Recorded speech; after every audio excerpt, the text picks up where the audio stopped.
Hey, what's going on, guys? Jason here, and in this video I'll be going over how to create a counter in React, and we'll be using React hooks as our state. So I'll be doing it I'll be using this usual React state without the hooks, and then I'll do it again using React hooks so you guys can kind of see the side-by-side comparison. So let's get into it. So this is what we'll be building. It's a counter, a little counter app. So you have a number here. If you want to increment it, you'll click on this button. It'll increment. Decrement will decrement it, and then reset will reset it. So let's get into it. Let's see. So I built this project using Create React App. So if you guys aren't familiar, in order to create a create React app, all you need to do is do npx create React app, and then you'll go ahead and give it the name of your project. So I already did that, so we don't have to go over that. So I'll go ahead and do a yarn, or I think it's yarn start. All right, so while that's loading, let's go ahead and look at the code. So here we have our source folder, and so I'm going to actually delete some of these files we don't need. So I'll go ahead and delete this one, that one, whoops. Let's see, delete that one.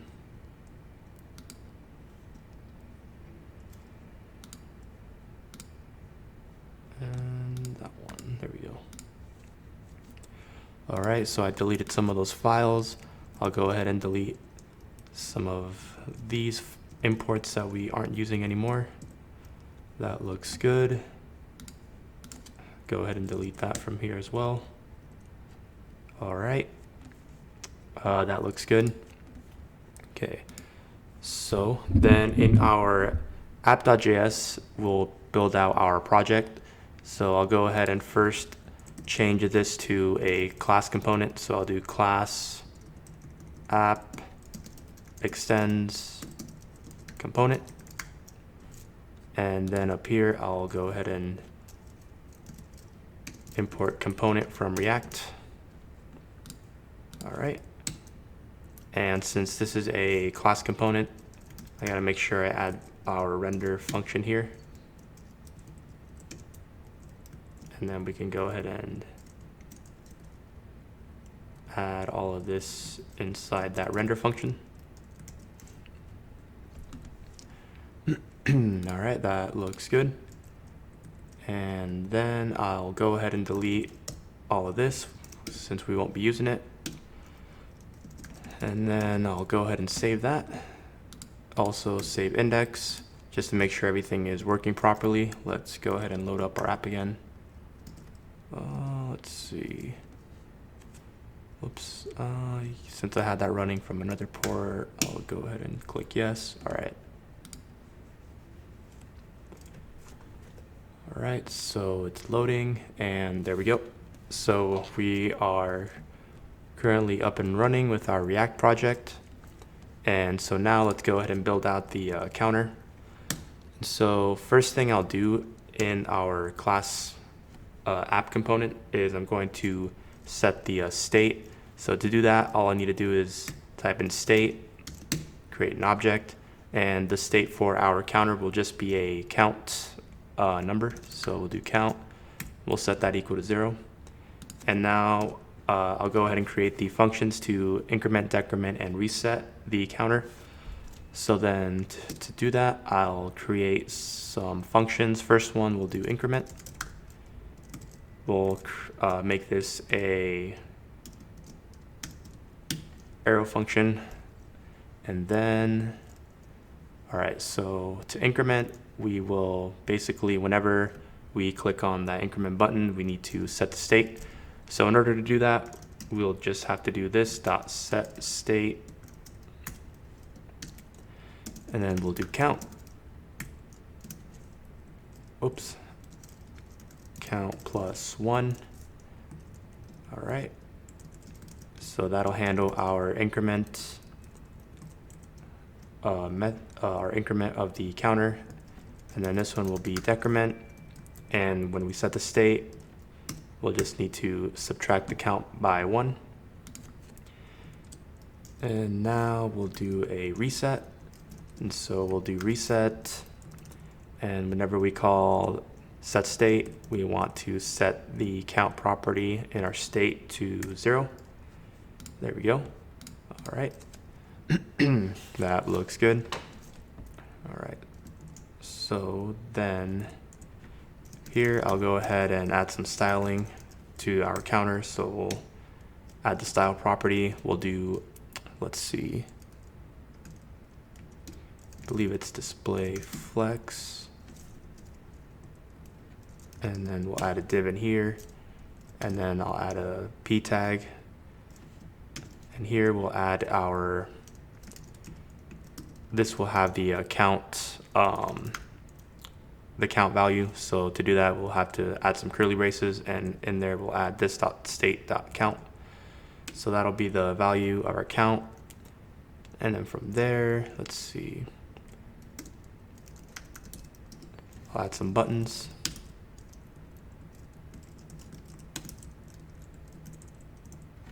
Let's see, so we'll do increment, decrement, and reset. All right. Let's see how it's looking so far. So count is not defined, line 9, line 13. Let's see, it looks like count. All right, so we have to do this dot state dot count. So this dot state dot count. All right, so now that that's good, I believe it should be working. All right, cool. So we have our counter here. And for the styling, I'll also add justify content center.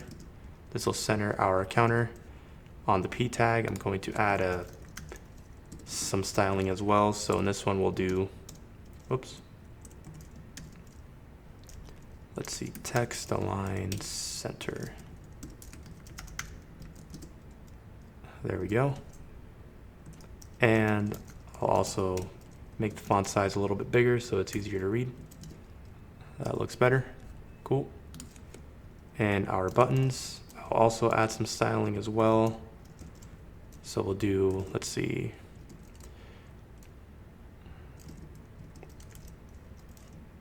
font size, we'll do 20. Excuse me. And then we'll add some margin as well. Let's do 10 pixels. And I think that should be good. Yeah, it looks good. All right, cool. So we'll go ahead and copy that and add it to our buttons below. All right, cool. All right, so styling should be good. And now we'll add the functionality to our counter app. So on the buttons here, so let's see, for increment, whenever we click on that button, we want to increment it. So we'll do add the on click property, and then whenever we click this button, we want to call our increment function. So to do that, we'll have to do this dot increment to call our method, and then down here for the decrement, we'll call decrement. Whoops.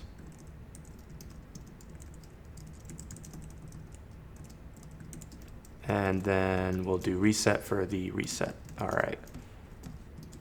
All right, everything looks good so far. Let's see if we got it working. That looks good. That looks good, and that works. Cool.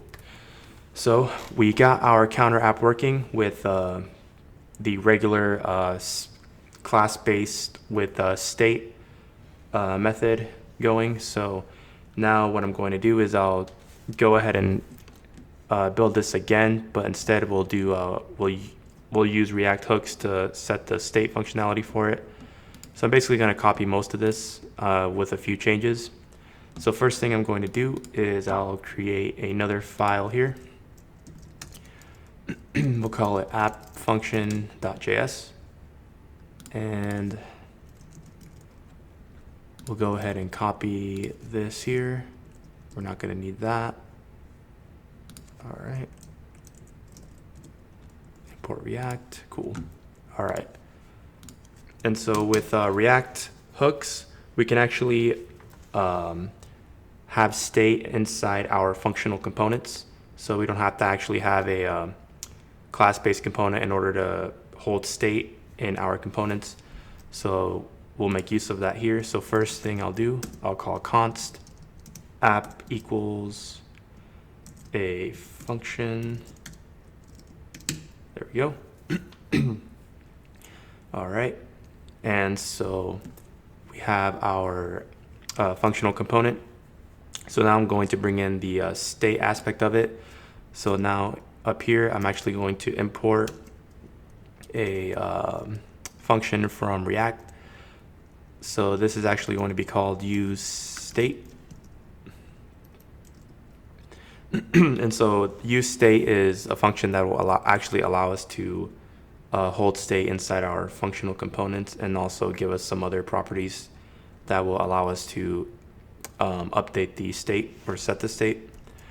So to make use of that, I'll just call useState with parens. And in here, we'll actually pass in the initial state value that we want. So in our case here, we have a number, which is 0. So in here, all we need to do is pass 0. And then it'll give us back some values. So to get those values, we'll do const with some brackets there. And in here, we get 2 values back, so we can call these values whatever we want. So in order for it to make sense for us, we'll call the first value count, and then the second value set count. So then count will actually be the property that will contain our state. So count in this case right now will be equal to 0. And set count, you can think of it as set state. The only difference is set count's job is only to set the state for this count property. So it's not like a general set state handler. It's only a set state handler for the specific piece of state that you're looking to set. So in our case, it'll be count. So then we have that. That looks good. And so now basically what we'll do is, again, set our functions that will update the state. And in this case, instead of doing it like we did over here in the class-based component, we actually have to call it, define it differently. So it'll be const increment, and we'll make this a arrow function. Since we are creating our functions inside another function, we have to define it this way. And now, again, it's pretty similar to the class-based way of setting state. The only difference is we'll call set count, and with set count, we actually want to update the count state. So we'll do count plus 1 for that. That looks good. And I'll go ahead and just copy that. And then we'll do decrement here, decrement. And we'll do reset. All right. And so then here we'll do -1. And here we can do 0. All right, so we got that working. And now I'll return the JSX that we need. So we'll go ahead and just copy this over.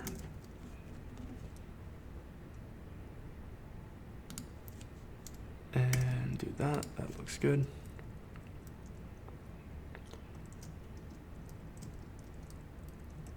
And let's just reformat this real quick. All right. That looks good. I'll also add an H1. This is hooks. All right, cool. So we actually also have to modify this as well. So let's look at what we have. So in this case, we have this.state.count.